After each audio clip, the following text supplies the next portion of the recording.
Could Yemen fall apart as a country? Separatists in the south seize the city of Aden and rally for independence. How does this affect the fragile Saudi-UAE coalition fighting the Houthis for more than 4 years? This is Inside Story.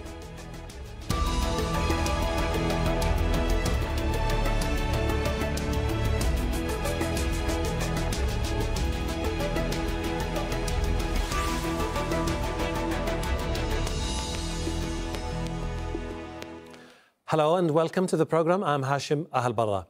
Yemen has not always been one country. North and South Yemen came together in 1990 after years of conflict. But it's been an uneasy union and the civil war is deepening the divide. Separatists from the Southern Transitional Council, the STC, are part of the Saudi-UAE coalition fighting the Houthis. But in a dramatic twist last week, they took over the city of Aden, the seat of the Saudi-backed Yemeni government. Thousands of people waved the old South Yemen flag during a rally to support the STC. The government is urging the fighters to pull out. As we can see, the war in Yemen is not a single conflict, but a multifaceted power struggle. Houthi fighters, backed by Iran, control much of the north, including the capital Sana'a. Saudi Arabia and the United Arab Emirates launched a campaign against the Houthis to restore the internationally recognized government of Abdurrabbu Mansour Hadi. But the UAE is also backing armed groups who want southern Yemen separated from the rest of the country. The Southern Transitional Council says it has a mandate to push Hadi's forces out. Also in the south, there are Al-Qaeda-linked armed groups and the Yemeni branch of ISIL.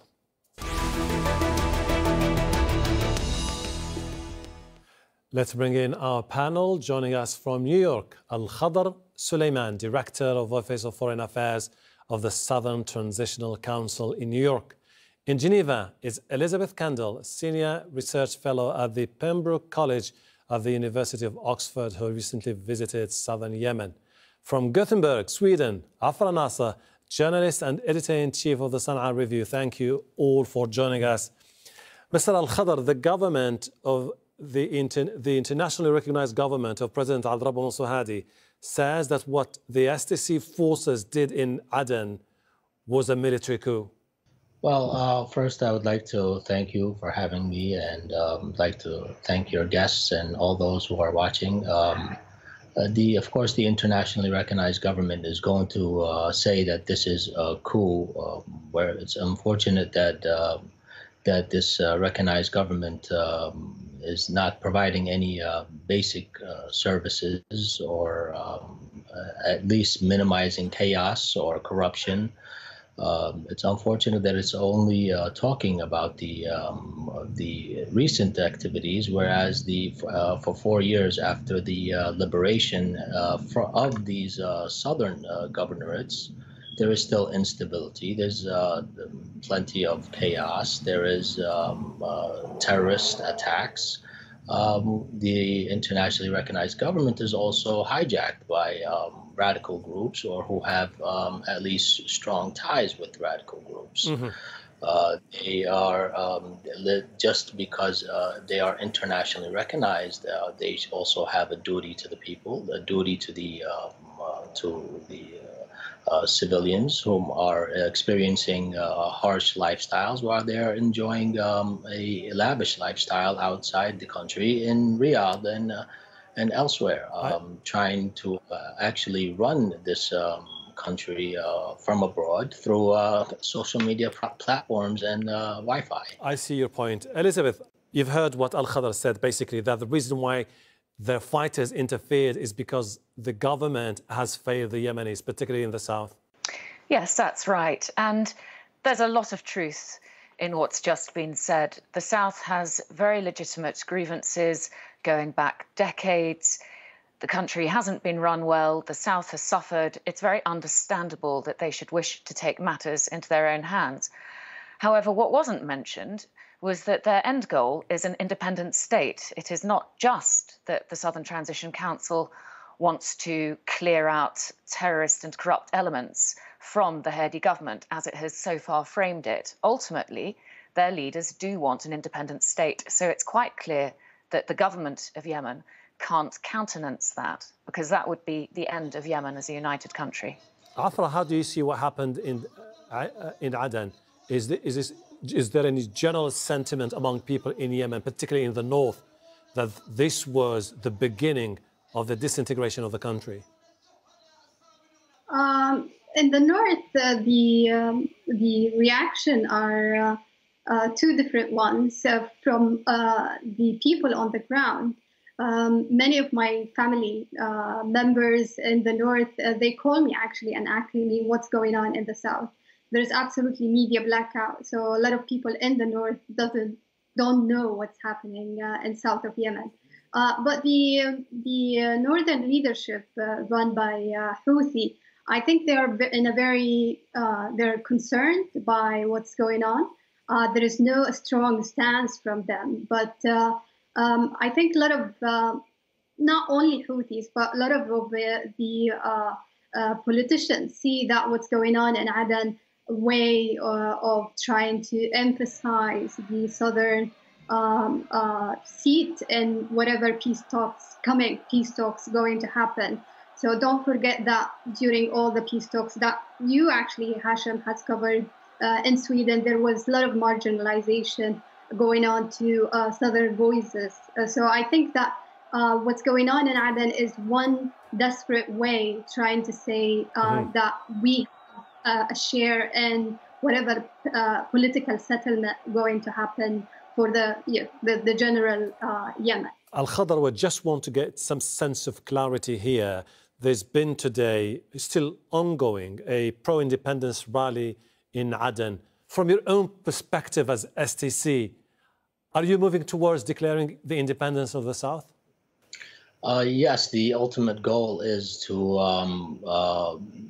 address all the grievances and the aspirations of the Southern people. This is the entire basis that the STC has its legitimacy on the ground, at least. The Southern people today have gathered from all governorates, directorates to all state one thing, that they want to remove any government that stands in their way and their achievements and goals, and they're acting on a nothing to lose basis. Now, as mentioned earlier, the basic services are not even being provided. Institutions are not active at all. You've mentioned that earlier.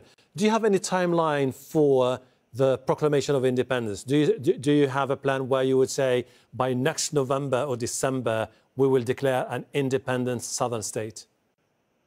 No, we don't have a timeline. The Southern Transitional Council holds the regional security as high importance as well. So we consider ourselves as strong, active, and main partners in this coalition that is fighting off the Iranian-backed Houthis on all fronts.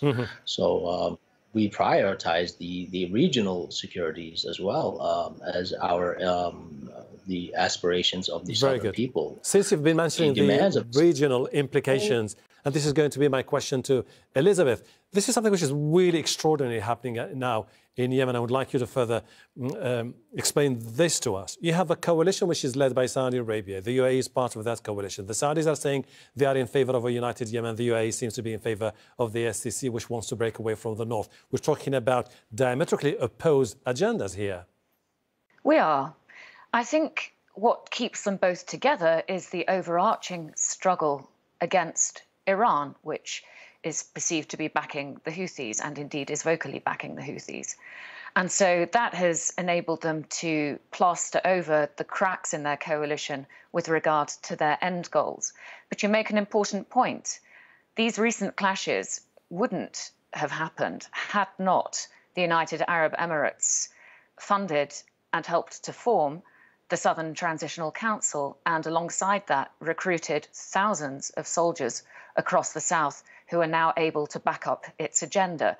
So although the leaderships of both Saudi Arabia and the United Arab Emirates will be able publicly to patch over the cracks, it's very unlikely that that will translate into their respective forces on the ground, the Hadi forces versus the STC forces, being able to mend their rifts. And indeed, we're seeing both of those forces now harden their attitudes today.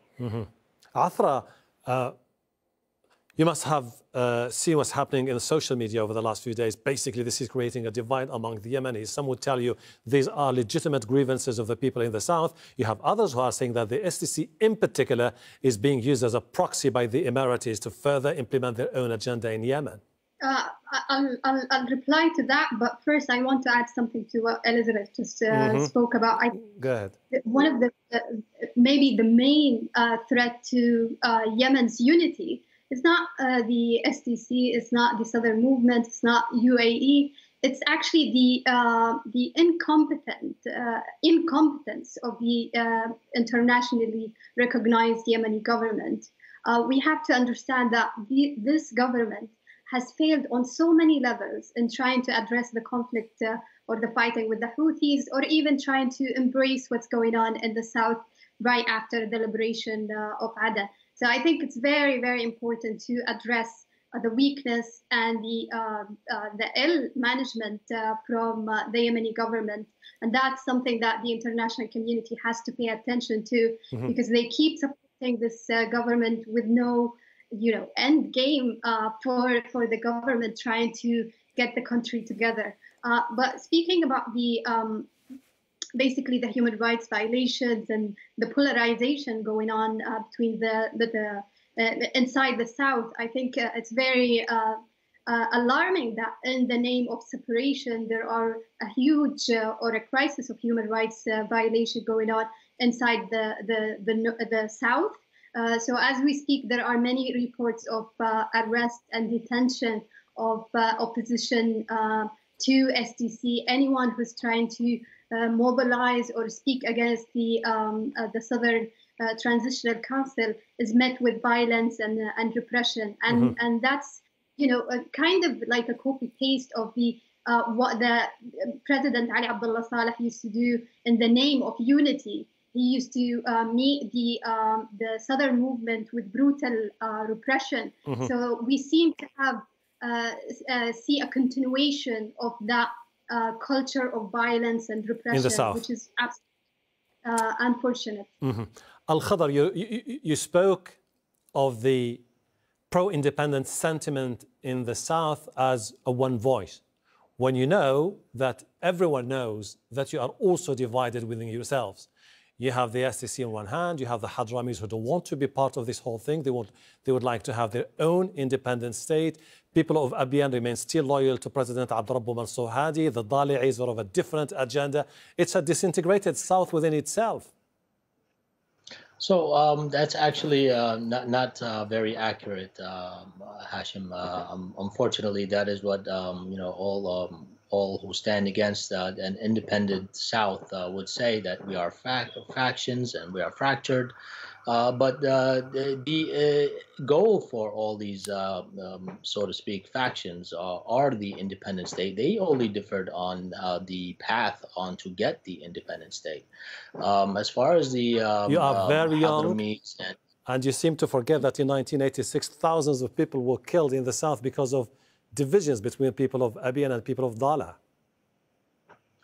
Yes, there have been, differences in the past. That does not make us in any way subhuman. We still have our aspirations. We have our human right of self-determination. Of course, all these matters can be resolved through referendums. And as you have seen today, many have announced, leaders of other factions have announced their support to what the Southern Transitional Council has spearheaded as of now for taking away at least radical groups that worked under the internationally recognized umbrella.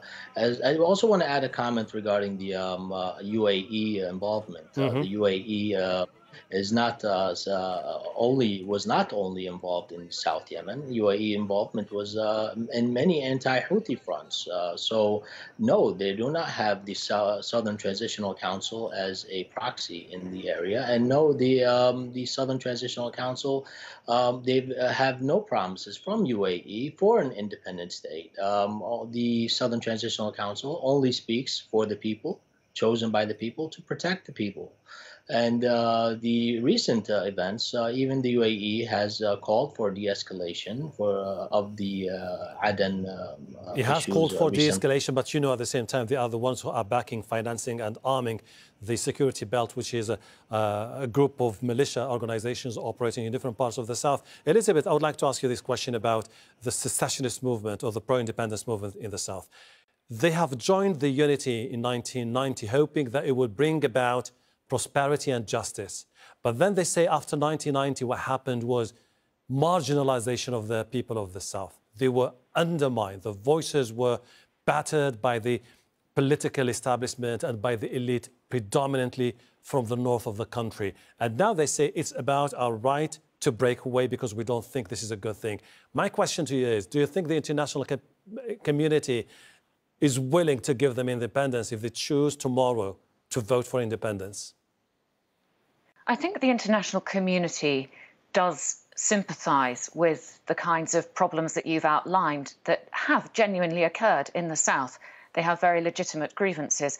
However, I do not believe that the international community will favour a split Yemen, simply because of the problems that you outlined earlier, which are that the South is not united amongst itself. Yes, the STC does have the loudest voice and it's predominantly supported in Aden and its surroundings, but that does not hold true for the rest of the South.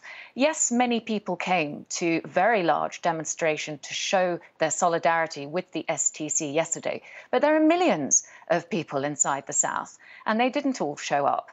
And I think it's important to ask, when the STC spokesperson has just dissociated the UAE from the STC, it's important to ask who is funding the STC, because that will tell you a lot, and the answer is the UAE.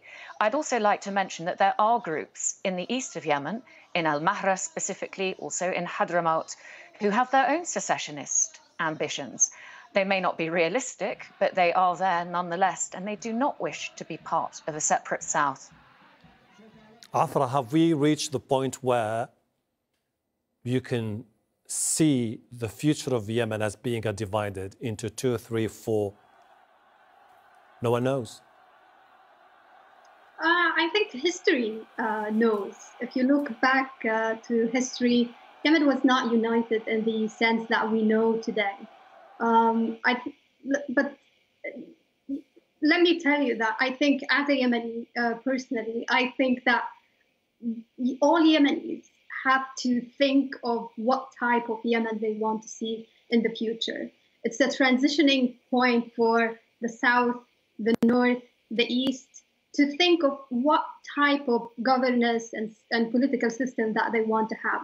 Maybe it's divided, maybe it's united Yemen, but Yemenis have to decide for themselves. And unfortunately, with foreign intervention, such as what the UAE is doing, is absolutely going to make that trajectory flawed. And the South especially should know that more than anyone else, that having colonized colony in the South would absolutely have devastating impact for their future. So, but all Yemenis have to decide together what type of future for Yemen they want. Al-Khadr, you've said that you are, as STC, independent of any foreign influence, and that the Emiratis are not there to manipulate your agenda. But let me ask you this.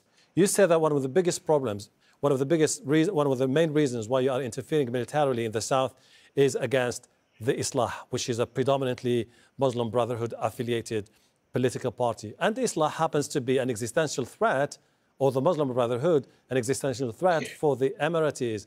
Isn't this a clear indication that you are carrying water here for the Emiratis? You're doing nothing but answering the terms of the Emiratis. No, that is incorrect. That is incorrect. And the UAE is only a part of a Saudi-led coalition that was all called upon by the legitimate government. And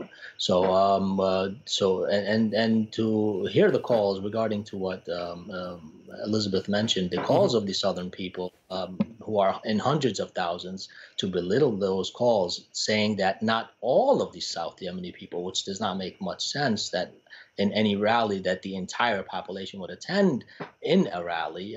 That does not ever happen, nor will it ever happen in any circumstances. But the calls of the Southern people are to reinstate their pre-90 state, based on the events that happened after the failed unity project that turned into an all-out occupation. Mm-hmm. Now, in the fact that there are factions in South Yemen, nobody is saying that they do not exist. We're just simply saying that the goals of all factions is an independent state. They mm-hmm. only differed on the path to reach that independent state. As far as the Southern Transitional Council, it has been trying to fill in the void for the internationally recognized government, as far as even basic services or even security. The security belt mm-hmm. is actually under the international recognized government, and they have done a very decent job while the internationally